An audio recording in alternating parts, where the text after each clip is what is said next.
Hello and welcome to another review. Today is of course about the PhotoFrame Wi-Fi security camera. 1 year of standby time. It's kind of a strange name, but it's a strange product.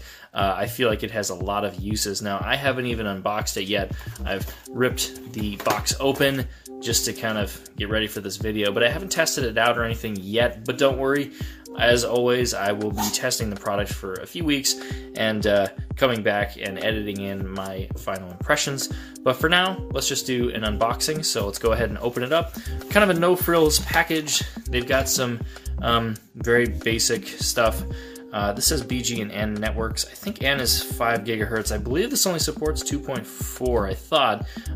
Max 32 gigabyte card. It's got motion alerts, so it's not going to record everything, just when something's moving. 100% wire-free, which is really impressive by that 1 year standby time. Night vision, critical, and rechargeable battery. So really nice stuff. That's really all that's on there. I'm teasing all those. I'm sorry, Tommy boy, but I need them. Here's, of course, the picture frame. I'll get into that once we go through some of the accessories here. So it looks like a manual. This appears to have some kind of associated app with it as well.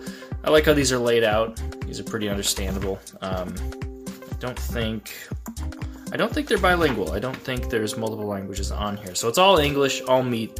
That's good.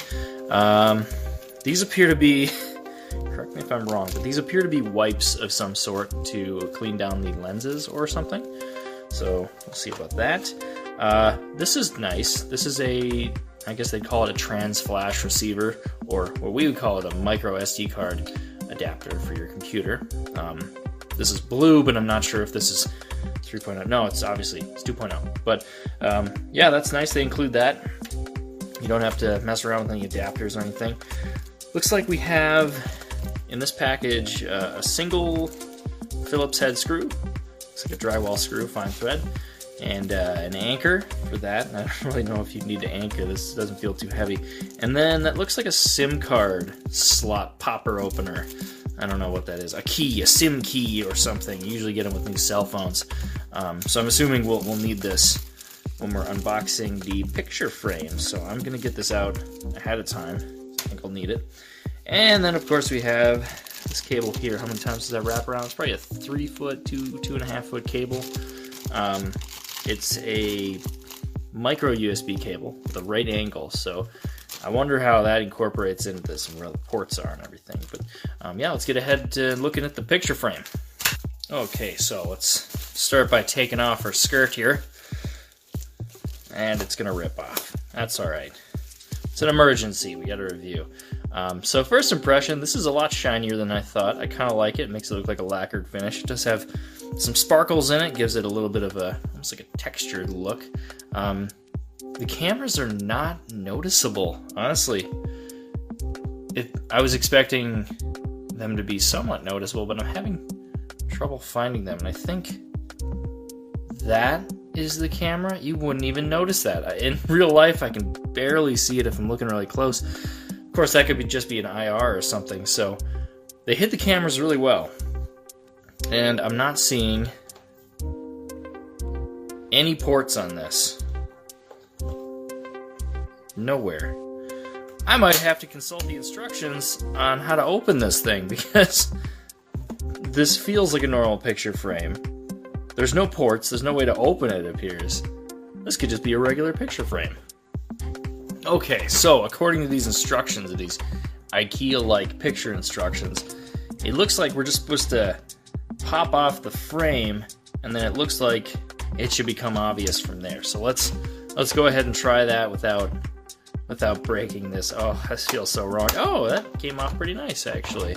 So you push against the picture, and you just pop it off. Not too detented on there. I was expecting those to, like, break off, but no, it's just retention in there. Really nice. Okay, so, oh, now we can see. Now we can see it. So it looks like we've got the camera, a couple IR arrays, and these are supposedly, they're not the red glow ones. They're just completely invisible, which is really nifty. I assume this is the camera for that, or maybe they use this lens. I don't really know the technology behind that. Looks like it's got a slight angle to that. I don't know if you can see that, but It's looking down almost, and I believe that's probably to account for this being usually at like an angle or higher up on a wall. It's looking down. We have an indicator light and a little button there. So, oh, and you can of course replace this picture if you would like. And it looks like that's where we put the, it's kind of hard to see, but the micro SD card and the cable. Okay, so it looks like this is about as far as I can go. Looks like I need an app called Yi to actually access the thing and give it a live view. I'm going to do some exploring around with this, test it out with some recordings, put it in an actual spot, and maybe see if there's any streams associated with this, because if it's going over Wi-Fi, it'd be great if those were just open to me to poke around in. So you can see Wi-Fi is running. It runs a network that you can connect to it and you can configure it and all that. So I'm going to run through that. I'll catch you guys in a few weeks here, and hopefully I'll be an unacclaimed expert at this. So yeah, we'll catch you soon. Okay, so I'm going to go ahead and open up the included app on my phone. This is called Yi, and there's a few options we're presented with when we first open it up. First of all, connecting the camera is what you're going to do, like I described earlier, but here we've already done that. So some of these menus you can kind of see, like there's an album and messages, so message log when activity was logged and that sort of thing. Album will be any recordings you've done. There's a do not disturb mode. Really nice to have, because if anything sets this off and you're in a meeting, your phone's going to be like buzzing like crazy.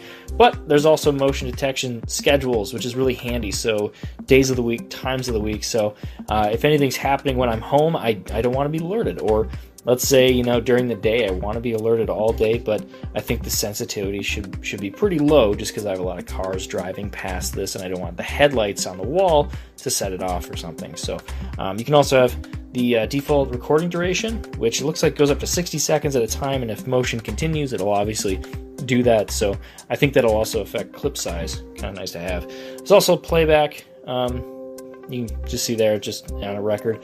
Going back there, settings, which I actually haven't opened these yet. So this is my first time in here, and just looking at it, I can see, I'm not going to give you that information, but actually, you know what, I probably can, just because I thought there'd be private information, but it looks like I can go into these, rename them if I want to. You can already see, it's detecting my motion. I'm wildly flailing around, so it's catching me. Time settings, I assume this is exactly what we think it is. Yep, just my time zone.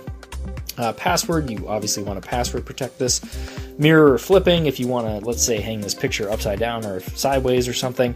Power frequency, ooh, that's interesting. Oh, that's not that interesting. That's just the frame rate or whatever. So volume settings, restore to factory settings. Share device, that's really cool. So I could share this with some of my loved ones if they wanted to have this as well. So that's the app in a nutshell. I'll go back on camera and we can hopefully show some footage of the SD card recording.